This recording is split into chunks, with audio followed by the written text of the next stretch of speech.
오늘 하나님께서 우리에게 주시는 말씀은 출애굽기 29장 38절에서 46절까지 말씀입니다. 출애굽기 29장 38절에서 46절까지 말씀입니다. 제가 봉독해 드리도록 하겠습니다.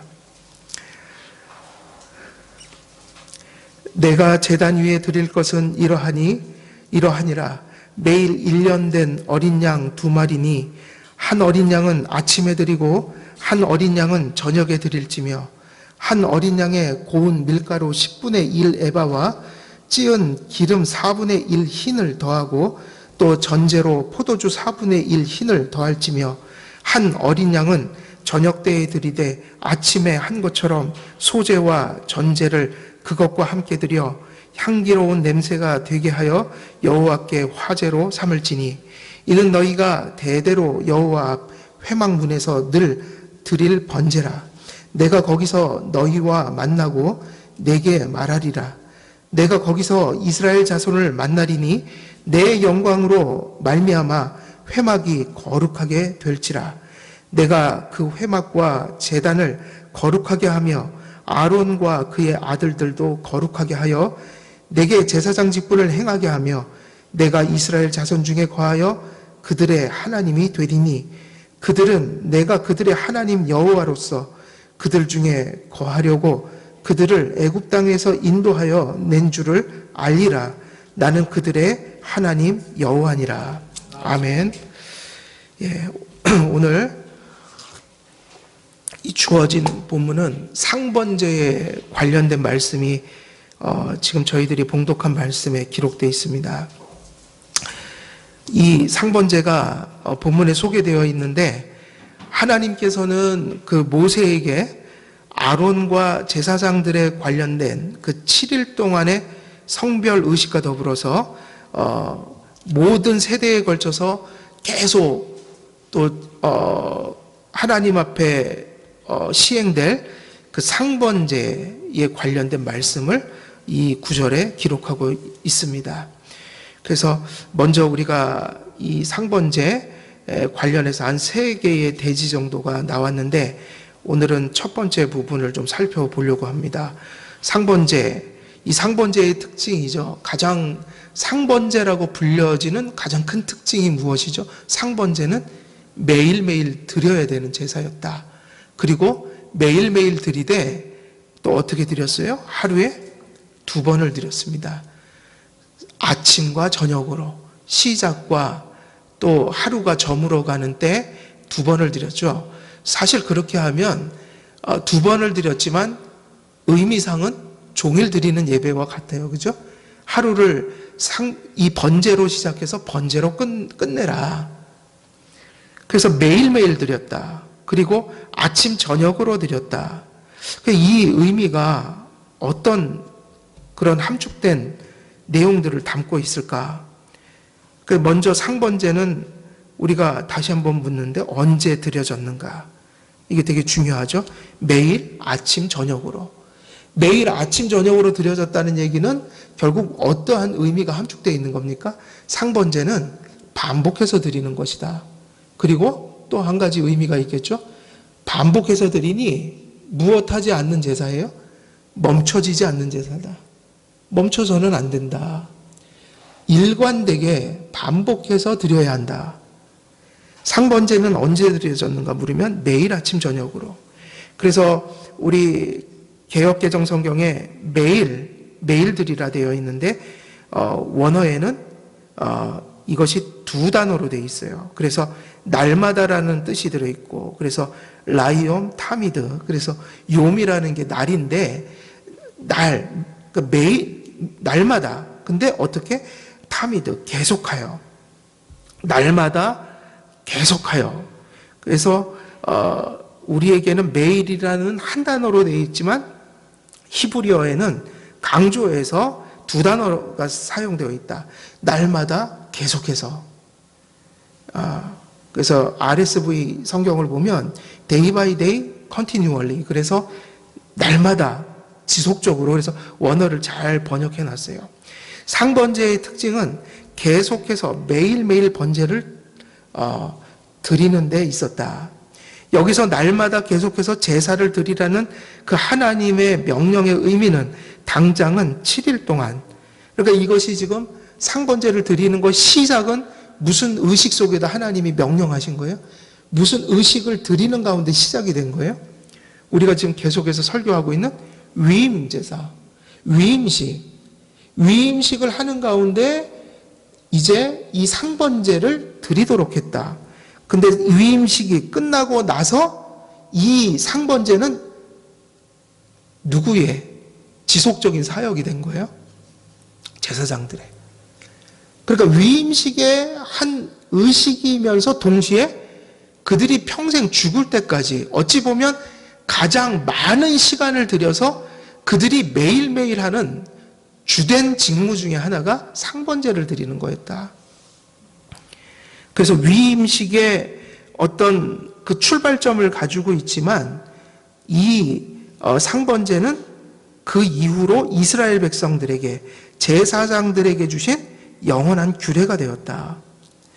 39절에 보면 상번제는 아침에 드리고 그리고 저녁 때에 드릴지며 이렇게 요약할 수 있는데, 여기서 아침은 어떤 아침이냐면 새벽에 가까운 아침이에요. 동틀 때. 아침, 이른 아침. 저녁은 언제일까요?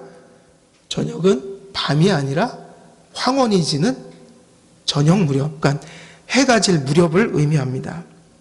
NIV 성경이 이를 해질녘이라고 번역해놨어요. 해질녘, 그죠? 해가 뉘어뉘어 저물어가는 황혼의 때. 그래서 요세푸스는 이 저녁 상번제는 약 3시간에 걸쳐서 드렸다고 그래요. 그러니까는 이 상번제 하나를 드릴 때 몇 시간이 소요됐다고요? 3시간 정도. 이건 물론 정확하다고 딱 단정 짓기는 어려워. 그러니까 제사에 대한 구체적인 것은 고증되기가 힘들어요. 성경 안에 기록된 것만큼 알지만 요세푸스라는 사람이 어떤 역사적인 기록을 남겨서 참고할 만한데 약 3시간이 걸렸다. 아침 상번제가 하루를 거룩하게 보낼 수 있도록 기원하는 의미였다. 그죠? 하루를 일어나 시작할 때 하나님이 먼저 떠올라야 되고, 정상적인 성도라면 그게 정상이에요. 그죠? 아침을 시작하면서 하나님에 대한 의식이 없이 오늘도 자기 힘으로 살아갈 것처럼, 오늘도 또 근심과 염려에 휩싸여서 하나님 바라보지 않고 너무 자기 확신에 휩싸여서 살거나 또 하나님을 의지하지 않는 마음으로 그렇게 인본주의적이고 자기중심적인 마음으로 시작하는 아침이 있다. 예? 그러면 안 되죠.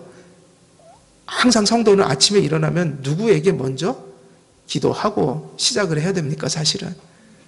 그래서 꼭 의식을 갖추어서 하라는 얘기가 아니라 이부자리에서 일어나서 하나님 오늘도 이 죄인 붙들어 주시고 하루 시작하는데 주께서 지켜주시고 오늘도 주님 뜻을 거스르지 않도록 성령 충만하게 살도록 도와주세요. 오늘 하루 종일 주님을 섬기면서 살 수 있도록 하나님 제 마음과 정신을 꼭 붙들어 주옵소서 기도하고 시작하는 게 정상이죠. 그래서 아침 상번제는 하루를 거룩하게 보낼 수 있도록 기원하는 의미였다. 그리고 저녁 상번제는 당연히 어떤 의미를 담고 있겠어요? 하루를 마감하니 하루 동안 해가, 그죠? 해질녘에 하루가 마감되는 순간에 지은 죄를 회개하는 기도를 드렸다. 그죠? 성도들이 새벽 기도가 있다면 그러면 교회에는 365일 그 기도에도 있어야 되는 거예요. 그죠? 저녁 기도에. 금요일만 드릴 게 아니죠. 그렇다면. 그렇잖아요. 새벽 기도회가 시작해서 중요해서 매일 새벽 기도를 드린다면 저녁에 퇴근하고 오실 때도 매일 교회 와서 예배를 형식적으로 드려야 돼요. 그렇게 할 수 없기 때문에 칼빈도 얘기했거든요. 우리가 365일 모여 예수님께서 안식을 성취하신 이 시대에 365일 모여 기도하는 게 가장 옳은 거지만 성도들의 육체적 그리고 6일 동안의 노동에 그런 연약함과 제약으로 인해서 주일을 성수하게 하셨다. 주일을 제정하셨다. 매일매일 저녁에 기도회가 없더라도 성도들은 하루를 마감하며 적어도 하루를 내가 하나님 앞에 받은 은혜를 감사하고 또 하루를 마감하며 지은 죄를 회개할 줄 알아야죠. 그렇죠? 그게 기도회가 꼭 교회에서 있어서 하는 게 아니라 자동적으로 해가 뉘어져 가면 성령이 가슴속에 계신 성도들은 오늘도 가정에서 회사에서 마음으로 생각으로 입으로 행위로 지은 죄를 하나님 앞에 오늘도 잘못한 게 있네 하면서 정리하는 시간을 갖는 것이 성도에게 본능적으로 나타나야 된다. 아침 상번제는 하루를 거룩하게 보낼 수 있도록 기원하는 의미였다면 저녁 상번제는 하루를 마감하며 하루 동안 지은 죄를 회개하는 시간이었다. 성경에 보면 누구에게 분노했다면 그 노를 어떻게 하라고 그랬어요? 성경에 보면 그 노를, 분노를 사람이 분노하지 않을 수는 없지만 어떻게 하라고 그랬죠? 언제까지 그거를 해결하라고 그랬어요? 네? 그죠? 비슷한 얘기예요. 지금 보니까 번제는 언제 드렸어요? 해질녘에. 그러니까 무슨 제사만 드린다고 되는 게 아니라 이 말씀 속에는 구약시대에도 이게 들어있지 않겠어요? 네가 오늘 누군가를 죽이도록 미워하고 분노했다면 오늘 해질녘에 상번제 드릴 때, 그죠?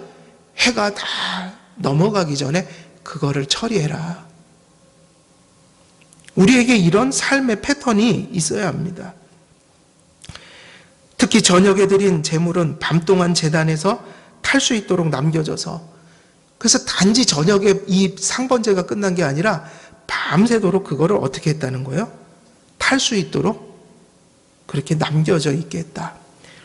그래서 아침 번제가 시작되기 전에 많은 제사장들은 전날 밤에 그 희생의 죄를 제거하고 새로운 불쏘시개를 추가해야 했습니다. 그러니까 이렇게 보면 하루 동안 제사장들이 드리는 제사 가운데 상당히 많은 시간을, 그리고 매일 반복해서 일관되게 아침 저녁으로, 그것도 아침 그 제사 지내는 게 한두 시간 걸리는 게 아니라 3시간씩이나 그 이상의 시간들이 소요됐다. 제사장들의 가장 주된 업무가 뭐겠어요? 그러면 상번제 아니겠어요? 매일매일 드리는 그 번제. 이처럼 상번제가 하루 2번 드린 것은 이 상번제를 하루에 2번 드린 것과 유사하게 제사장들은 매일매일 무엇을 또 했냐면 등잔을 매일매일 2번씩 돌아봐야 했고 또 향을 매일 2번씩 태워야 했다. 그래서 제사장들의 고정된 작업, 고정된 그 봉사, 사역이 바로 이런 것들이었어요. 상번제. 그리고 2번씩 매일 해야 되는 게 뭐예요? 성소에 등잔, 그리고 향을 매일 태우고 또 거기 찌꺼기들을 치우고 이런 일을 해야 했다.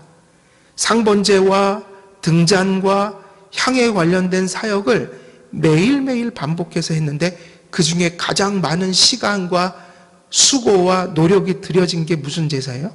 그게 상번제였다. 제사장은 매일 아침과 저녁 번갈아 가며 등잔을 돌보고 양을 드리며 향을 태웠던 거예요. 이것이 매일 반복되는 제사장들의 반복되는 직무였습니다. 오늘날 우리에게 이렇게 큰 직무가, 반복되는 직무가 주어져 있다면 이게 어땠을까요? 사실 제사장들은 이게 지치는 거예요. 험한 일이라고요. 우리는 너무 낭만적으로 성경을 읽어서 이러한 일을 그냥 그냥 이렇게 스치듯이 생각하면서 보면은 제사장들의 사역은 너무 고단스러운 거예요. 그 일이 매일 반복되는 지루한 일들이었다고요. 구약 성도들이나 신약 성도들이나 다 똑같은 인간들이거든요. 죄성을 가진 인간들. 그죠? 구약 성도들의 그런 의미에서 은혜 언약의 본질, 구원, 복음에 있어서는 본질에 있어서 차이가 없지만 언약이 시행되는 방식에 있어서는 참 큰 차이가 있다. 구약의 성도들은 훨씬 많은 의식의 짐을 지고 갔다. 참 괴로웠을 거예요. 신약은 예수님이 오셔서 다 성취하는 바람에 의식과 그림자가 다 떠나갔잖아요. 그러니까 얼마나 지금 우리가 참 편하게 신앙생활을 하는가 지금. 예. 구약 시대에 태어났으면 큰 짐을 지고 살았어야 돼요. 그러나 구약의 제사장들과 그 구약의 백성들처럼 역시 우리들도 본질에 있어서는 동일한 의미를 가지고 있다. 이 상번제가 보여주고 있는 의미 중에 우리와 동일한 것이 있다. 그게 뭘까요? 상번제를 통하여 끊임없이 매일매일 지속적으로 일관되게 누구를 바라보게 하셨어요? 하나님께서 그 제사들을 통해서 누구를 바라보게 하셨어요? 그리스도를 바라보게 하셨다. 오늘날은 성취된 모습으로 역시 의식은 사라졌으나 우리들은 말씀과 기도 속에서 성령의 충만함 속에서 이것은 변함이 없는 거죠. 구약 성도들이나 우리나 하루하루의 삶 속에서 누구를 바라봐야 돼요? 그리스도를 끊임없이 바라보고 우리는 지속적으로 일관되게 그분께 응답하는 삶을 살아야 한다. 은혜가 지속적이기 때문에 은혜가 지속적이죠? 그죠? 은혜는 지속적이에요? 지속적이지 않아요? 하나님이 택하고 구원한 자에게 은혜를 한 번 줬다가는 이제 떠나가시고 걷어버리고 그러시지 않으시고 우리가 천국 갈 때까지 우리의 달려갈 길을 다 달려갈 때까지 은혜를 거두시지 않으세요.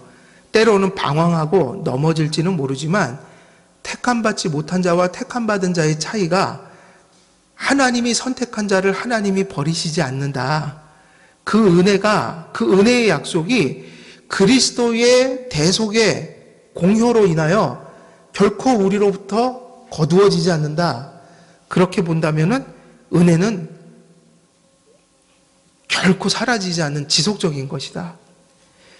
그렇다면 우리의 신앙적인 응답도 어때야 된다는 거예요? 지속적이어야 된다는 거예요. 세상에는 배도자들이 있어요. 우리 개혁신앙에서는 애초에 그들이 바른 신앙에 이르지 못했다라고 해석을 하죠.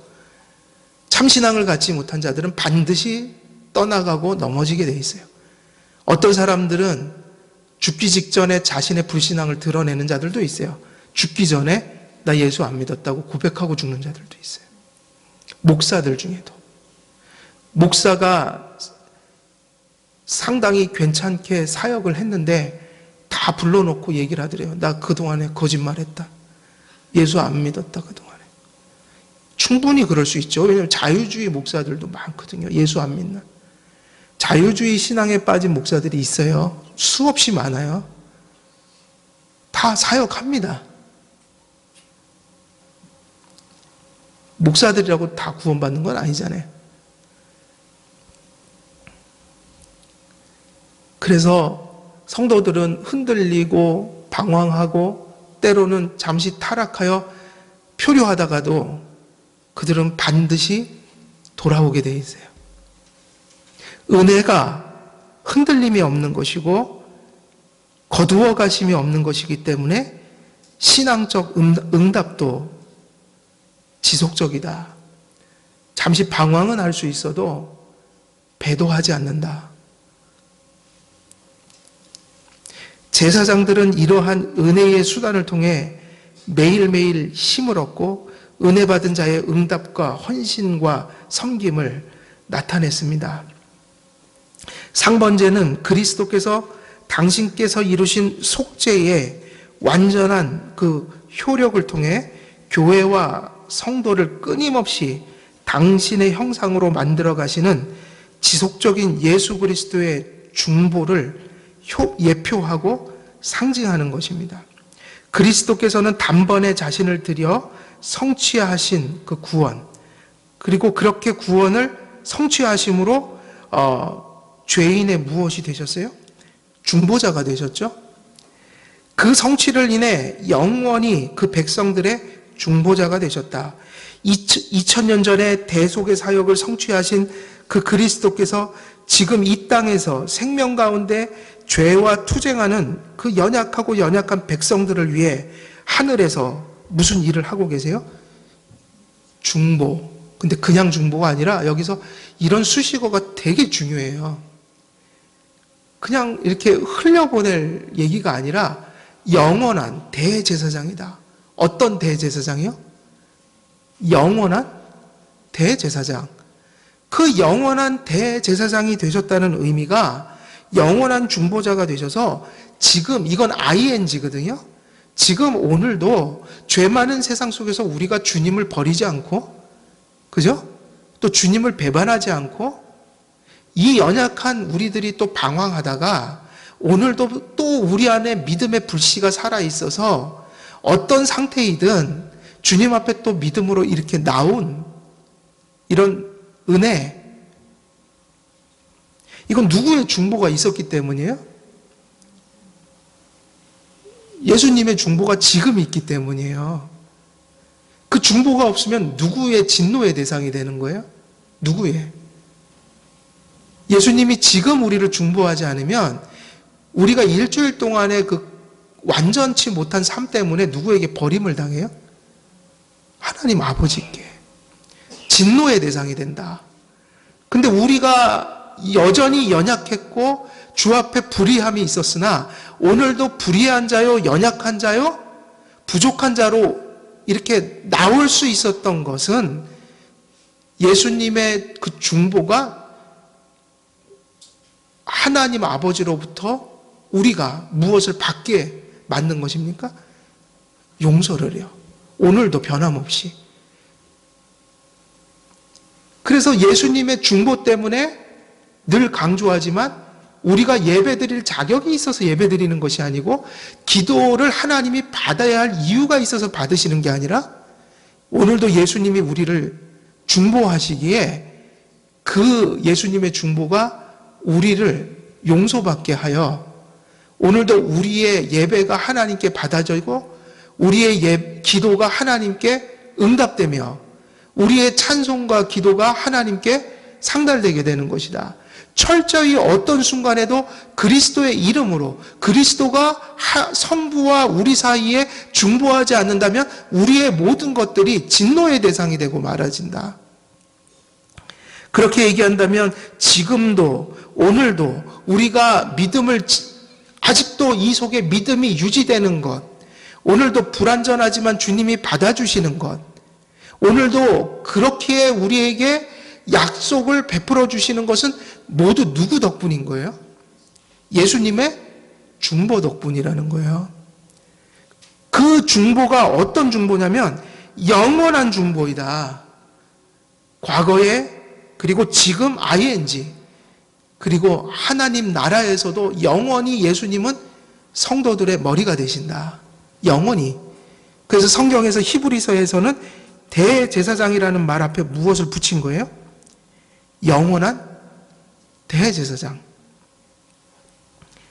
그러므로 매일매일 성도들은 예수님께서 우리를 향해서 영원한 대제사장이 되셔서 영원히 우리에게 그 중보의 효력과 은총을 베풀어 주시니 성도들은 그 은혜를 인해서 매일매일 순간순간마다 말씀과 기도 안에서 그리스도의 중보의 은혜를 구하고 의지하는 신앙으로 그 주님께 뭐 하면서 살아야 될까요? 응답하면서 살아야 된다. 응답. 은혜가 영원한 응답이니 우리의 응답도 영원해야 한다. 그래서 천국 가면 성경에 계속해서 반복해서 쓰고 있는 것이 흰 옷 입고 그의 백성들이 하나님을 찬양하더라. 영원한 은혜를 받았기 때문에 영원히 응답해야 돼요. 이해되세요? 영원히 응답해야 된다. 이런 의미에서 성도들은 일생 하나님께서 구속의 성취를 통해 우리에게 베푸시고 명령하신 무엇을 성실히 그 하나님께 응답하는 중요한 하나님이 세우신 은혜의 수단이 뭐예요? 그 주일 성수와 공예배예요. 많은 은혜의 수단들이 있으나 하나님이 세우신 가장 리얼하고 가장 하나님께서 가장 효과적으로 은혜를 받도록, 그죠? 그리고 모든 개인적이지 않은 공동체적인 전체 몸이 은혜 받는 수단으로서 주일 성수와 공예배를 명령하셨다. 공적인 예배를 통해 주신 은혜와 베푸신 말씀을 부여잡고, 그래서 공예배를 통하여 또 주일 성수를 통하여 하나님의 말씀에 집중하여 받은 은혜를 붙잡고, 그리고 매일매일 응답하기 위하여 예배가 끝나면 어디로 들어가야 하는 거예요? 세상 속으로 들어가서 그리스도의 향기를 드러내며 생활을 해야 한다. 예배에서 은혜를 받아야 어디 들어가서 살아갈 힘을 얻는 거예요? 세상 속에서요. 성도와 교회가 가장 갖추어지고 가시적인 방식으로 그리스도의 몸을 드러내는 그 은혜의 수단이 무엇이냐? 바로 주일 성수예요. 이 주일 성수를 지속하게 하셨어요. 은혜 받은 성도들이 세상에서 말씀을 따라 생활하는 삶을 통해 하나님께 지속적으로 응답해야 합니다.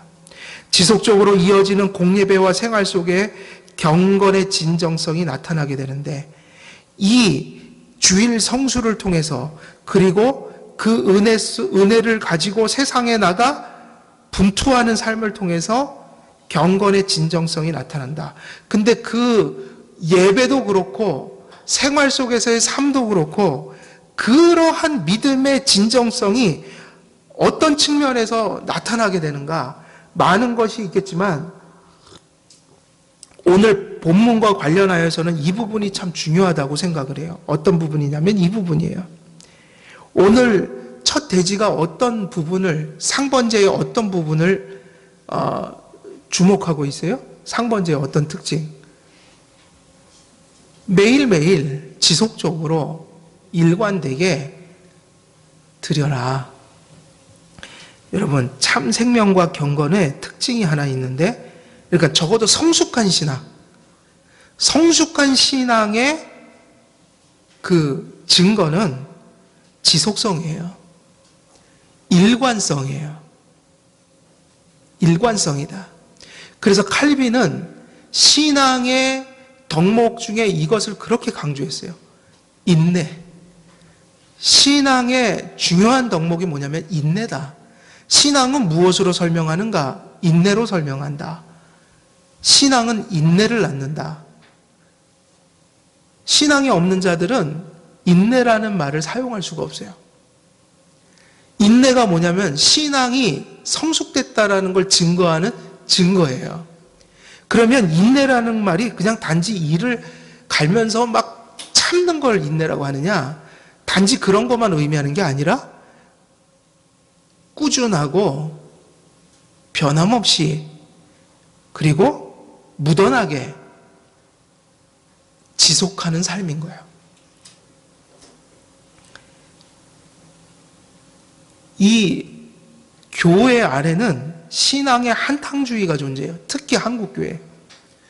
감정적인 기질을 가진 한국 성도들이 말씀을 바로 정립하지 못할 때 함몰돼 버리는 게 자기 경험, 자기 체험, 자기 감정이에요.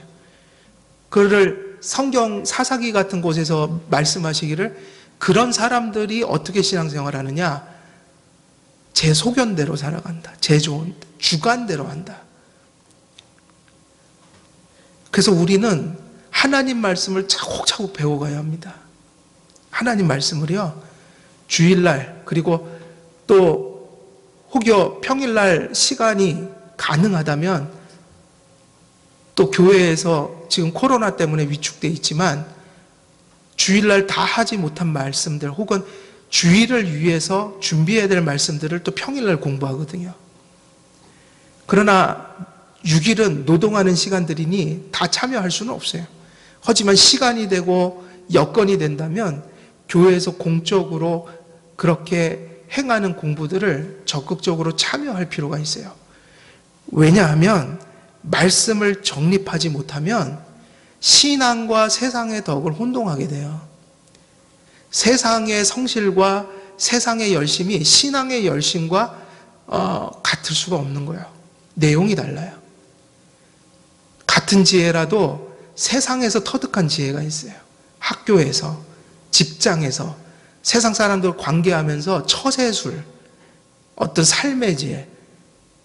그러나 교회는 세상적인 지혜로 되는 게 아니에요. 그래서 성경을 배우고 성경을 깨닫고 하나님의 말씀 속에서 내 가슴에 축적된 지혜, 판단력, 분별력이 교회를 위한 분별력이 되고 지혜가 돼요. 그래서 세상적으로는 성실하고 지혜가 많을 수 있으나 가만히 얘기를 들어보면 성경적인 얘기를 안 하는 사람들이 많아요. 그래서 나중에 그것을 분별할 수 있어요. 아, 저분은 교회 생활을 차곡차곡 세운 게 아니라 세상에서 많은 경험을 하셨구나. 그것도 부차적이고 비본질적으로 필요하긴 하지만 성경이 준 지혜는 세상의 지혜와 달라서 교회의 운영은 하나님께서 말씀을 성령을 통해서 주신 분별력과 지혜로 운영하는 게 교회예요. 그래서 교회에서 직분자를 세울 때는 바로 그 말씀의 분별력이 있는 사람들을 지혜 있다고 얘기하고 그런 지혜로 교회를 운영할 자들을 직분자로 세우는 거예요. 이게 되게 중요한 얘기입니다. 이게 세상적으로 잘 나간다는 것이 신앙적으로 바르다는 얘기가 아니란 말이에요. 세상에서는 세상을 살아가면서 우리가 가져야 될 지혜가 있고 교회에서는 말씀과 성령님이 주시는 영적인 지혜가 필요하다. 그래서 배우려고 해야 돼요. 배우려고 해야 된다. 근데 한국 교회는 신앙의 한탕주의가 가득해요. 왜? 차곡차곡 말씀으로 신앙이 자라간다는 사실을 성경에서 발견하지 못하고 말씀이 아니라 어떤 자기 체험과 자극적인 어떤 그런 자극들을 통해서 하나님께서 마치 우리의 신앙을 대단하게 만드는 것처럼 비성경적인 은혜의 수단들을 사용할 때가 많다. 특별한 무엇인가로 다 된 상태로 도달하려는 망상과 허황됨이 한국교회에 만연해요. 진정한 신앙의 표는 지속적이고 일관적이에요. 왜냐하면 하나님도 그런 분이시고 그리고 하나님이 주신 은혜의 수단이라는 게 뭐냐면 말씀과 성례와 교회의 훈육과 치리. 이것은 일상적이고 보편적이고 상식적이고 가시적인 매일매일의 지속성을 가지고 축적됨을 통해서 하나님이 사람을 성화시켜 나가신다. 신앙생활을 하다 보면 무엇을 뜨겁게 느낄 때도 있고 체험할 때도 있지만 그것이 첫째는 성경적이어야 하고요. 그죠? 두 번째는 이런 거예요. 설사 성경적인 말씀에 부합한 매우 건전한 경험을 했더라도 그런 착각을 해서는 안 된다. 하나님은 그런 경험 하나로 사람을 완성시키는 분이 아니시다. 그 성경은 오히려 반대로 얘기해요. 선줄로 생각하면 어떻게 하라? 넘어질까 조심하라. 어떤 목사님이 그 말씀 하시더라고요. 공자가 그런 말씀을 하셨다. 아침에 도를 들으면 저녁에 죽어도 여한이 없다. 그게 상황과 시대와 정황에 따라 달리 해석돼야 되는데 공자가 나쁜 의미로 그 얘기를 했다는 얘기는 아니에요. 근데 사람들은 그건 잘못 해석할 수 있어요. 특히 기독교적으로 보면 아침에 도를 깨달았다. 십자가에도 복음을 깨닫고 믿게 됐다. 사도 바울처럼 뒤집어지는 그죠? 엄청난 회심을 강렬하게 경험했다. 근데 그때 기억할 것이 성경은 선줄로 생각하면 뭐하라? 넘어질까? 조심하라. 기독교는 그렇게 가르치지 않는다고요. 아침에 도를 듣고 저녁에 죽어도 된다는 게 아니라 아침에 들은 도는 앞으로 일평생 들으면서 자라가야 되고 우리가 깨우쳐야 되고 해야 할 그것의 밑거름이요 기초로 주신 거지. 다시 말하면 그것은 출발점인 거예요. 시작도 안 한 거예요. 한국 사람들은 벌써 어제 믿으면 내일 나와서 간증을 하고 돌아다녀요. 그런 위험한 교회가 어디 있어요? 왜? 교리도 신앙 고백도 정립하지 않은 사람이 무슨 간증을 하고 돌아다닙니까? 자기 체험을 전하는 거지, 그게. 맞습니까? 틀립니까? 제 얘기가. 어제 회심한 사람이 오늘 간증하고 다니면 돼요, 안 돼요? 기독교를 배워야죠. 시작인데, 출발인데. 사도 바울도 3년을 아라비아로 갔잖아요. 사역 초기에. 아세요? 사도 바울이 한참 사역하면서 그렇게 극렬한 회심을 체험했고 사도의 직분을 받고 엄청난 은혜를 받았던 사도 바울이 세월이 흐를수록 얘기했던 건 그런 얘기라고. 날마다 내가 죽노라. 그리고 무슨 얘기했어요? 나는 죄인의 개수다. 선줄로 생각하면 넘어질까 두려워하라.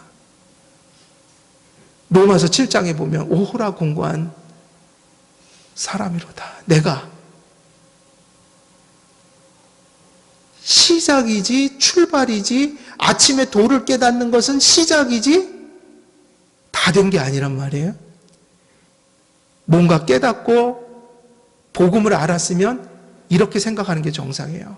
말씀과 성례와 교회의 훈육과 치리에 순복하며 성령의 충만함을 매일매일 의지하여 이제 내 일생을 하나님 앞에 한 발 한 발 일관되게 배워가리라. 또 매일매일 회개하며 성화를 이루리라. 하나님 하루하루 이 미련한 죄인을 깨닫게 해주시고 붙들어 주옵소서. 아, 이제 일생의 지루한 싸움이 시작됐구나. 내가 그리스도인이 되었구나. 그게 무슨 의미인가? 일생의 지루한 싸움. 야, 십자가 지는 삶을 그게 이제 시작됐구나. 내 안에 죽일 죄가 가득하구나. 아직도. 지배력을 잃은 죄를 일생 죽여가야 되는 소명으로 부름을 받았구나. 그래서 기독교를 바로 한 사람들은 겸손하지 이런 한탕주의를 생각하지 않아요. 은혜의 수단도 특별하고 요상한 것을 구하는 게 아니라 성경에 규정한 말씀과 성례와 교회의 훈육과 치리를 따라 내가 성장해 간다.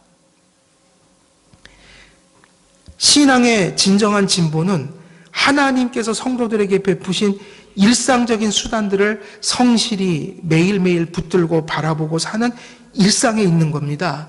그래서 이게 중요한 거예요. 일상이 중요하다. 우리 교회는 절기가 없잖아요. 그죠? 구약에서 절기가 다 폐해졌어요. 그죠?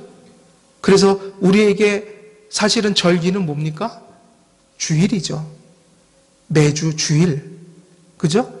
모든 구약의 절기가 예수님 안에서 성취됐으니 주님의 죽음과 부활 안에 모든 것이 집결되었다. 주일은 주님의 부활과 주님의 죽으심에 참여하고 감사하고 응답하는 날이다. 매일, 매주 또 그 받은 은혜로 매일매일 하나님을 바라보면서 일관되게 일상을 살아가는 게 경건한 사람의 모습인 거예요. 일상이 중요해지는 거예요. 일상 속에서 성도들은 자라가는 거예요. 일상 속에서 그렇게 진보하는 거예요. 신앙은 특별한 일 속에서 역사하는 게 아니라 그런 일상 속에서 역사하게 된다. 냄비처럼 끓어올랐다가 금세 식어지고 화려하게 피었다가 허무하게 지는 생명 없는 유사신앙들이 많아요. 왜냐하면 그 본질을 잃어버렸기 때문에.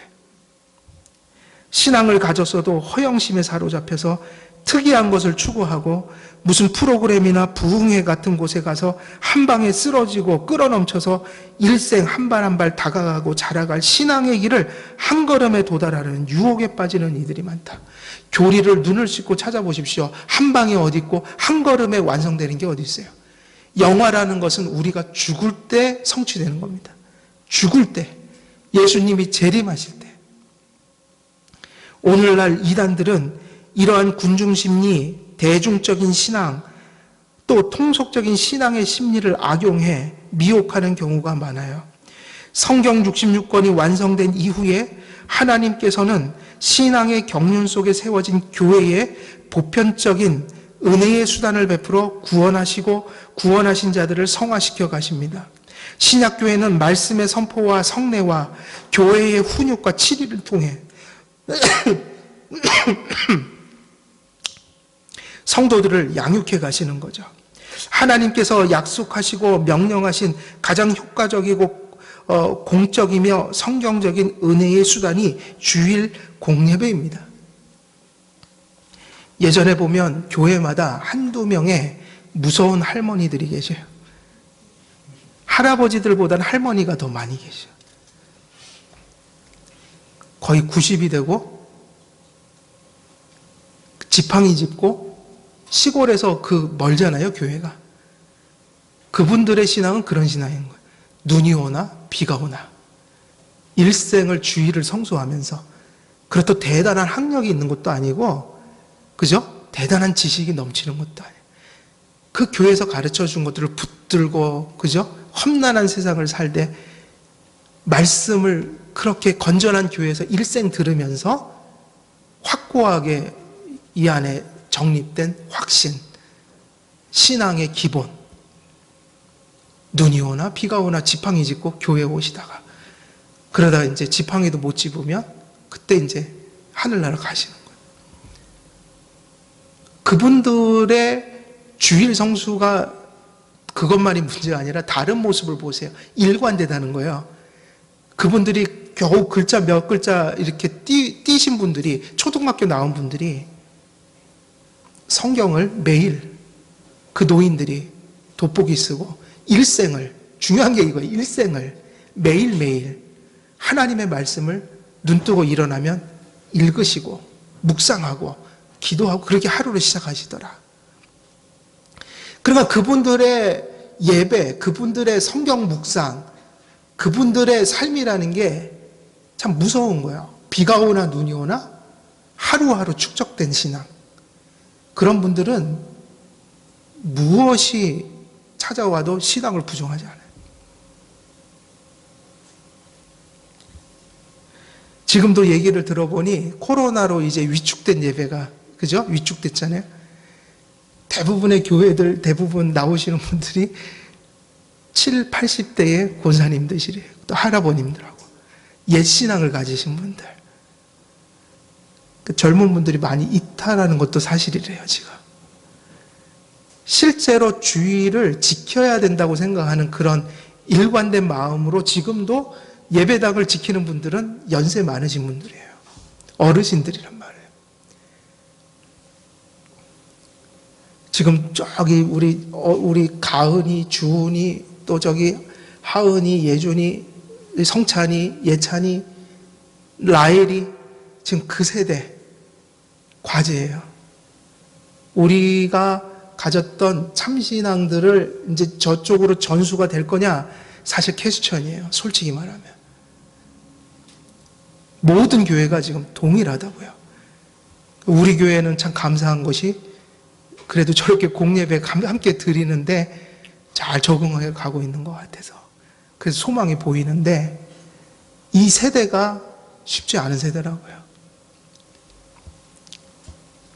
하나님께서 약속하시고 명령하신 가장 효과적이고 공적이며 성경적인 은혜의 수단이 주일 공예배입니다.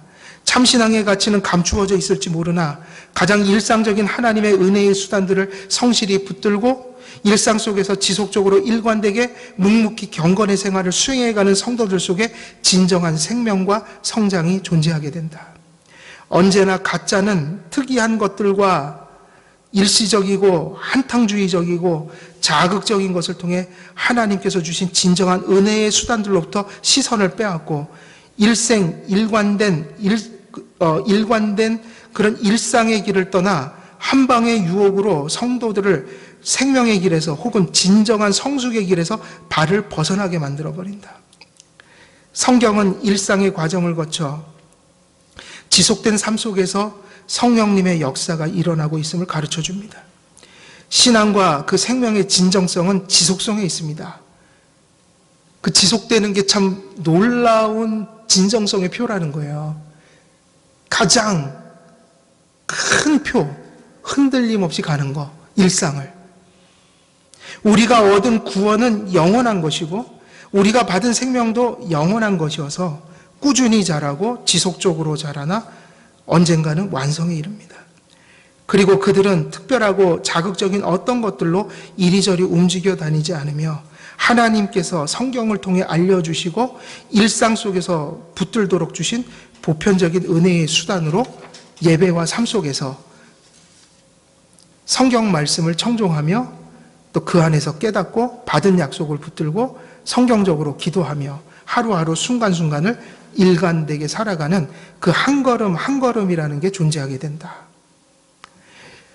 여러분이 여기서 인도건역까지 가시려면 어떻게 가세요? 한 걸음 한 걸음 가세요? 그냥 한 방에 가세요? 불가능한 일이죠? 한 걸음에 인도건역에 가실 수 있으세요? 여기서? 그거는 있을 수가 없는 일이잖아요. 한 걸음 한 걸음이 더해져서 인도건도 가고, 그죠? 뭐 국토순례 같은 엄청난 장거리 여행도 하는 거예요. 근데 신앙도 똑같다는 얘기예요. 한 걸음이 있어야지 되는 거다. 진실한 성도들의 신앙과 하나님을 향한 응답의 특징은 꾸준하고 지속적이라는 것입니다. 그래서 존 오웬이라는 분이 성화를 마음의 틀이라는 것으로 설명했어요. 그리스도와의 교제와 연합, 그분을 바라봄, 이런 의미들이 그 안에 담겨 있지만 존 오웬은 하나님의 믿음을 시행하여, 구원받은 성도들이 믿음을 시행하여 끊임없이 그리스도를 바라볼 때 마음속에 뭐가 생긴다는 거예요? 틀이 생긴다. 그게 성화라는 거예요. 틀. 주님 바라보지 않으면 이상한 틀이 자리 잡게 되고, 그리스도를 바라보면 바른 틀이 잡혀진다. 잘못된 틀이 잡혀지면 그게 이제 완악하다고 얘기하는 거예요. 선한 것도 틀이 생겨야지 되는 것처럼 악한 것도 언제부턴가 틀이 생겨서 못 고치는 거예요. 죄가 중독과 가장 가까워요. 못 버리는 거예요, 그거를. 안 버리는 거예요. 왜? 틀이 돼버렸으니까. 인이 박여버렸으니까. 근데 선한 것도 틀이 바뀌고 인이 바뀌어야 된다. 근데 우리의 의지와 노력이 아니라 은혜로 되어지는 것이다, 그것이.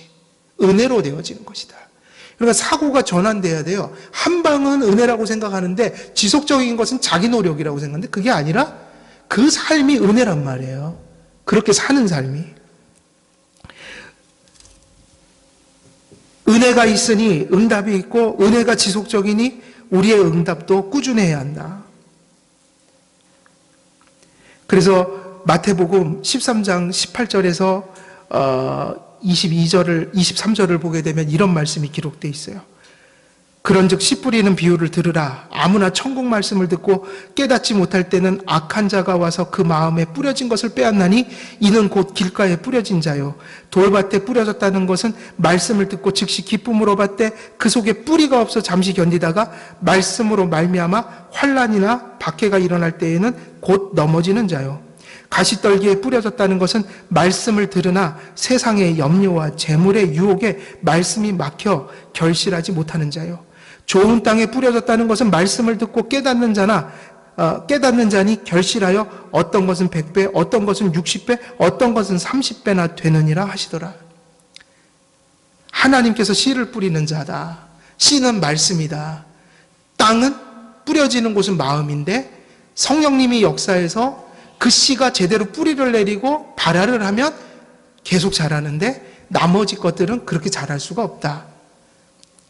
돌짝밭에 길가에 가시떨기에 떨어진 것은 아무것도 내지 못하는 건 아니에요. 뿌리도 조금 내기도 하고 싹도 나기도 하고 심지어는 가지가 나기도 하지만 반드시 죽는다.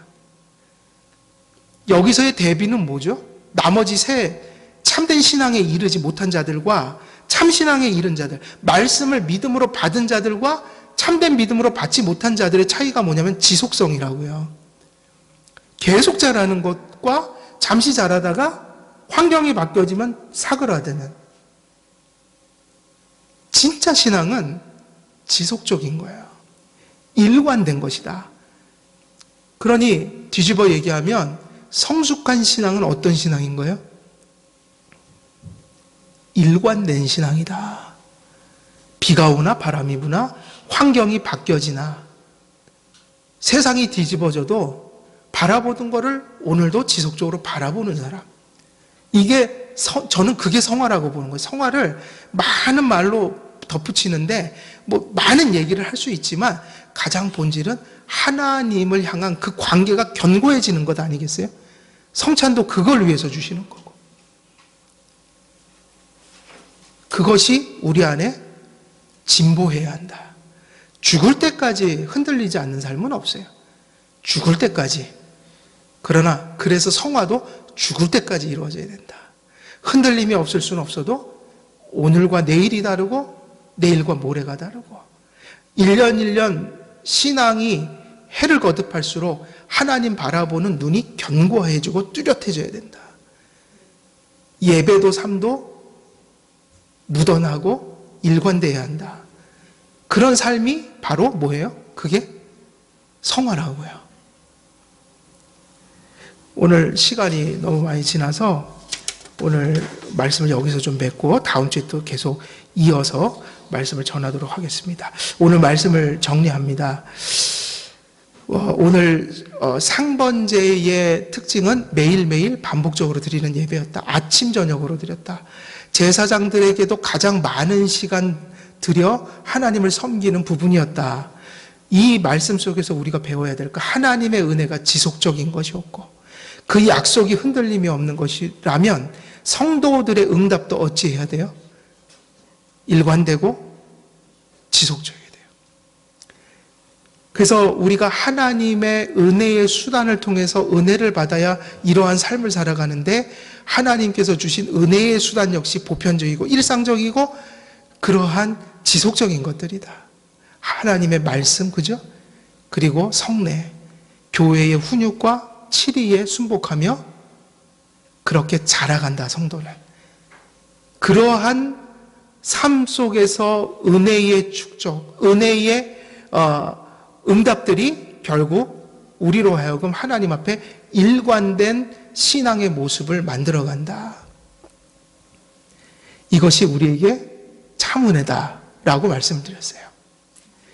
우리 한길교회 모든 성도님들도 이처럼 어떤 한순간에 어떤 자극적인 신앙의 추구가 아니라 하나님이 말씀을 통해 제정하신 참된 은혜의 수단들을 통해 또 일상 속에서 하나님을 날마다 상번제를 드리듯 그렇게 꾸준한 일관된 신앙의 또 믿음의 시행을 통해 하나님 앞에 변함없는 일관된 신앙을 가져 참된 성화를 이루고 또 하나님이 기뻐하시는 예배와 삶의 열매를 맺으시는 우리 모든 한길교회 성도님들 되시기를 우리 주 예수 그리스도의 이름으로 축원드립니다. 기도하겠습니다. 살아계신 하나님 아버지, 오늘도 말씀을 전하였습니다. 하나님께서 함께하여 주시고 그 들은 말씀들이 깨달아지고 뿌리를 내리고 이 예배를 마치고 생활로 돌아갔을 때 진정한 실천과 열매가 맺혀지는 복된 말씀이 될 수 있도록 성령님 충만하여 주시고 또한 함께하여 주시옵소서. 예수 그리스도의 이름으로 기도드리옵나이다. 아멘.